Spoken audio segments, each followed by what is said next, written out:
Cross Culture International Foundation is an NGO that's working on anti-human trafficking. So we work to stop human trafficking, but we also work to reduce the level of people being vulnerable. So in this particular project, we know that there are a lot of third country nationals and even Africans that have moved to Malta, and some of them don't speak any languages that are spoken here, Maltese, English. So basically they are lost or they are vulnerable. So to try and reduce that level of vulnerability, we then applied for this project where we were trying to make them able to communicate so that they can integrate with the communities and also possibly be able to get employment and be useful in the communities where they live. And that way, it would help us to make sure that nobody preys on them or traffics them or they are abused, because they know the culture, they know the different issues relating to lifestyle, they know the laws, the constitution, their rights.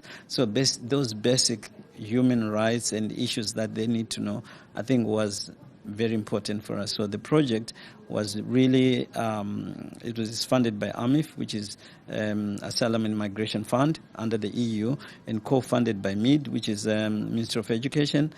So we apply for funds, and they don't give us 100%, they give us 75%. And we go to the government, they give us the 25%. And CCIF puts some money as well. So I think basically that was it.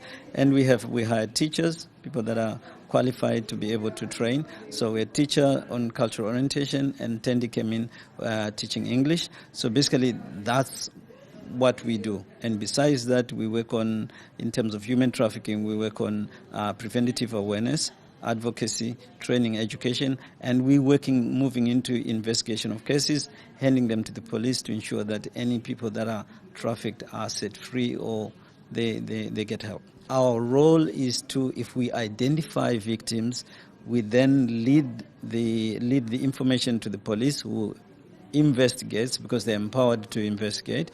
And then if there are any victims that are found, then they go through the structure set by government. I'm working with CCN organization, Cross Culture International Foundation, based in Paula. And today we are going to celebrate the end of the project, Cultural Competences of Third Country National. And is a project is aimed at helping immigrants and residents in Malta in their integration process to English course and cultural orientation course.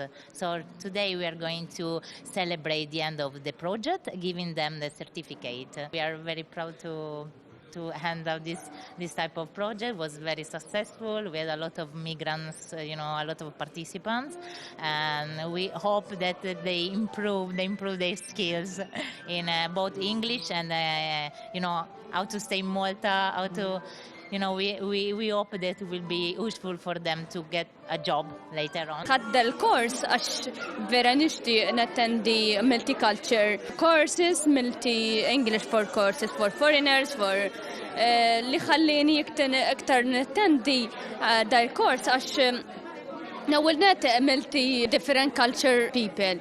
Plus hekk nattendi ħabbal biex nimprovja l-Ingliż it's helpful. We're here with Angela from Colombia. You've also attended the course. How long have you been in Malta? Almost 3 years in here. I had good experience here. I like the beach. I like the people in here. I like to learn English because it's difficult for me a bit. How was your experience of this course? So the fact that you took this course with a lot of different people, how was the experience? It was very interesting because I never met this kind of people, Arabic, the different place. So it's very different culture, for me, but it was very nice. How has this course helped you? It's helped me too much because before, when I came, even you can't order something, you don't know the names, you don't know nothing. It was difficult a bit, but after that, the course has helped me more and more. Now I can order anything. I know how to speak and communicate between the peoples. I know them, and this is a benefit of it. Living in Malta, how is it different from Sudan? totally difficult. Their culture is different. Even the whole society is difficult than Sudan, because there you can go and speak with anyone, to go to somewhere, but here you can't, because we are new, we don't know the places, the name is difficult with Maltese language, and it's hard for us to live with it. But now, one by one, step by step, we can endure with this one. I want to thank the sponsors of the class, because they help me more and more. They make me better than before. Now I can communicate with the people. I know them, can make new friends, new cultures, even the Maltese culture. I have to learn it more and more to get better. Dan il-kors huwa kors tajjeb ħafna u jgħin ħafna u nippreferi li nerġa' nagħmel korsijiet oħrajn.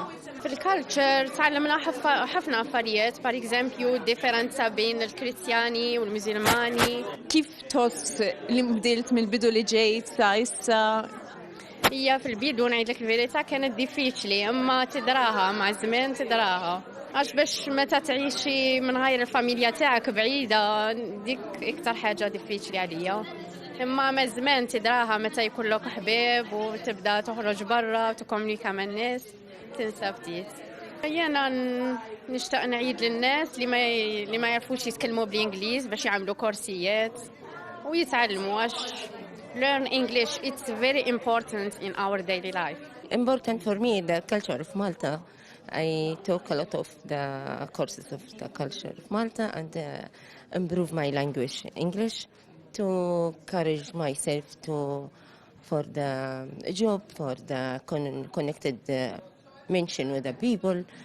It is so nice. It is good and useful. But important, it is not the first step how can be, but how you can continue it. This important. We look forward to continue to care for those, one of them, I am one of them, for those kind of people to improve language, improve culture, to be entered to the community of Malta. Here in Malta, I found a lot of things, so kind, so warm. You know, important to respect yourself, to people respect you.